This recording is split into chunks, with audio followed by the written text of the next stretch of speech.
I've been coaching, mentoring and running an accountancy practice for a very long time, somewhere like 35 years at the time of recording these videos. And when clients, new clients particularly, come to us, and even existing clients have been around with us a long, long time, and even ourselves, we are business owners, of course, ourselves, we've identified that most pain points, most problems fall into three areas. It's either a business problem, it's either a people problem, or it's potentially a health problem that's causing you the pain in your business, whatever pain it is. Maybe you're overwhelmed, maybe you're worried, maybe you're stressed. All these sort of feelings and emotions that business owners have. I mean, sometimes business is really great and you're making good money and it's rocking and rolling. Other times, it's bloody hard work. And it's hard work because as a business owner, the buck stops here. You're the one who's got to pick up all of the problems.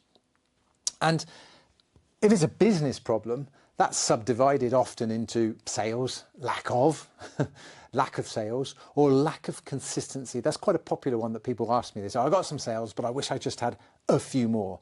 If I had a few more, my turnover and my sales for the year would be higher. Therefore, surely I must be more profitable. So they're actually really chasing profit. Sales and consistency of sales and profit or consistency of profit often relate to the business problems that people have that causes the stresses and the worries and the anxieties, etc. People problem. That's another classic. Staff.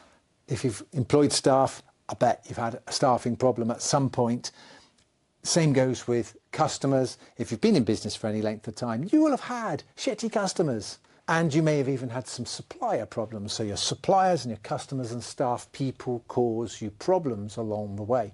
And then we have health issues. How does that come into business problems? Hidden health issues. If you're constantly stressed and you're constantly worried and you're constantly, juggling all these balls in the air and working late into the evening and weekends and just overdoing it, then inevitably you may have some mental health problems because the dialogue in your head will always be about the negative because it's just a fight.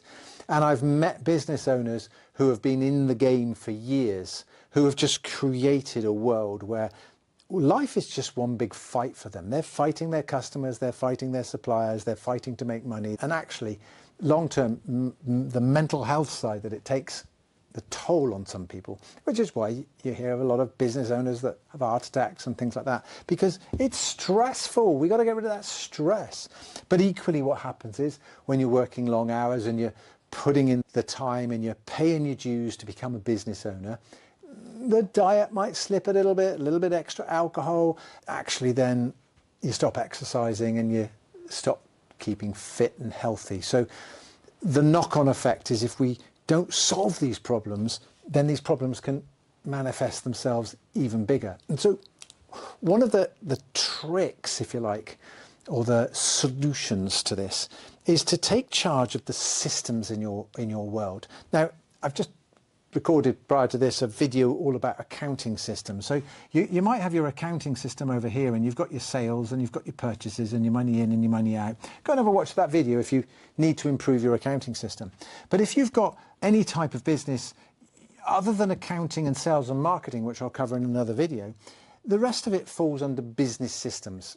And these systems and everything around it kind of could be summed up in your SOPs, your standard operating procedures.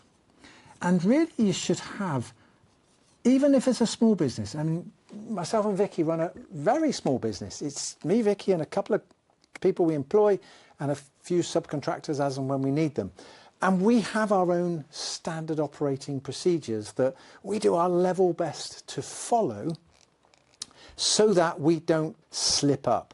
And it's a little bit like the pilots who are about to fly the planes. They will have a pre-flight checklist where they have to check the list off to make sure that as they head on down the runway to take off, that they did check it's got fuel and they did check the tyres are okay and that the wings are on and all the basic things that they can see and that they confirmed with the engineer that it was good to go, etc. So there's a sort of checklist process of running a business. And the reason this systems and processes is so important is that if you take any of these problems, and that's why I wanted to elaborate on these problems, a lot of them can be solved by putting in place the systems and procedures. And a lot of those systems and procedures are obviously, in today's digital age, quite often linked to some sort of digital system and software. The best piece of software that I could recommend that you use, and when I say use properly, okay, is your calendar. As crazy as it may seem, if you actually use your Google or your Microsoft calendar, or whatever calendar that you use, if you use the calendar properly and you block time in it for appointments, and you block time in it for tasks, and you block time in it for family time, and you share the calendars, you will suddenly find you will start to have some time control over your own time. And then you will start to identify what needs to be done in that time, and maybe there's pieces of software, or there's reports, or there's spreadsheets. They even count as a system.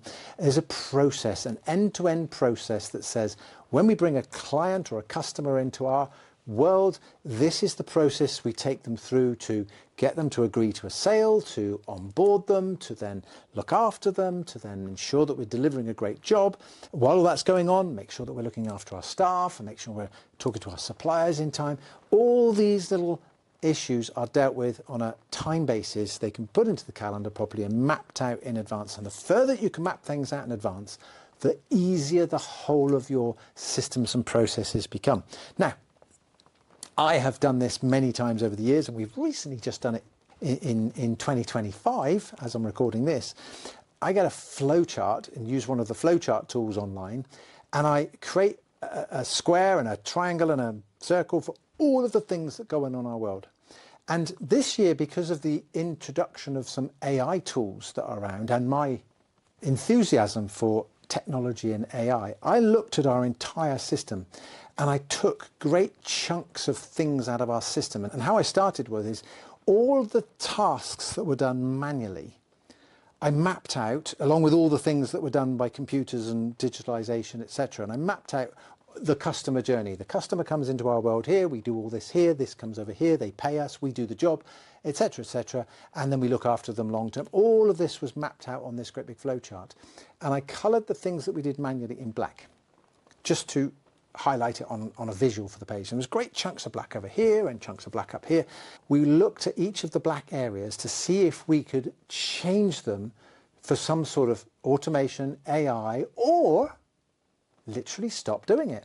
That was quite cathartic to just, why are we doing that? Let's not do that anymore. To buy back our time, to make the whole thing work a lot smoother. And in looking at your business systems, whether they be some sort of CRM system, whether you're using a system for talking to customers online, or whether you've got a production system, most of the things that we do require something to be done by somebody with a deadline, which kind of links back to the calendar, okay? The calendar system just helps us to ensure that we do the things we're supposed to be doing. And if we put that system in place and we can then document it, and the reason for document it has a sort of hidden agenda to it. The writing of the document in and of itself is where the magic happens. Because if you can't write down step 1, step 2, step 3, step 4, step 5, even if it's step 25, to deliver the thing of your business in a clear, concise set of readable instructions, print it on a piece of paper and laminate it and hand it to your co-worker, and they can't follow that, then you're going to have people problems. You're going to have staffing problems. I've got a relatively new business I'm working with at the moment where it is a new business and they have started to employ people for the very first time. I was talking to the lady and she's getting a bit frustrated that she'd already told this person 28 times and this person's still not doing the job. Well, it's either the person can't do the job and therefore maybe they've employed the wrong person, or it's poor training. And nearly always it's poor training because you don't go out of your way to employ idiots and people that are a pain. You go out your way to find a person that ultimately you like enough to work with. But if you don't train them properly, they then soon cause you hassle because they don't know and they get frustrated. And if you can write down a series of standard operating procedures, and you can put it all in a big book, and as a new person comes in, you put them through a training program, everything including health and safety and all this other stuff that goes on. It requires work to do it, but in the end you'll have a robust system. And from all of that, you will then see that it will drive the quality and the perceived value for your customer, which means you can increase the price. And if we add in rules and inward positioning, which we'll cover in another video, but if you add all that together, you start to buy back your time, get more choices and make more money, which helps you achieve your goals and dreams. Okay? So I hope in some way this video enlightens you about the importance of systems. And I appreciate that I can't talk to you about the specific business systems that you have, because there are so many out there. But really my goal is to say to you, look, whatever systems you have within your business, whether that be a spreadsheet that you update every day for the purposes of whatever, or whether it's the process of when a customer buys something from you, you deliver that to them. There's a whole delivery process, or how you look after your staff. All of these things that go on in our world, there's a lot of them in any business. If you don't have some standard operating procedures, if you don't list out all the things that you need, what you'll find is you'll end up with people problems, ultimately you'll end up with sales and marketing problems, and ultimately end up with health problems. And all I want to do is make you aware that all these things can be fixed if you just pay it a bit of attention. So the question is, out of all your business systems within your business, 10 out of 10, are you 10 out of 10? Is everything working really well? Is everything slick? Do you have standard operating procedures? Do you have a flow chart of everything that's going on? Do you know what good looks like and you're doing it every day? If you are, 10 out of 10, brilliant. But if you're not a 10 out of 10, ask yourself what's got to happen to get your business to be 10 out of 10. What do you need to implement to make things better? Tune into some more of these videos and we'll continue our journey on this little topic. See you soon.